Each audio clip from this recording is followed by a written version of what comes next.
3 years living in Maui. Frankie, do you remember when we moved here 3 years ago? We had to quarantine. Remember that? 14 days. Nasa bahay lang tayo, hindi tayo makalis. No. Because of COVID. August 10, 2020.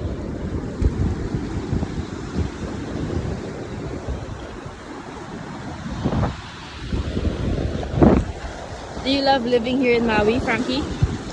Frankie, gusto mo ba dito? Yeah. Ba't mo gusto dito? Bakit mo gusto dito? I like it. Why? Ha?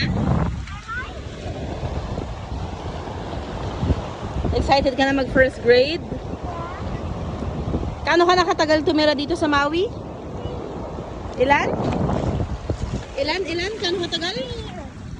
Tingin, ilan? 3 years. Ilan taon ka na ngayon?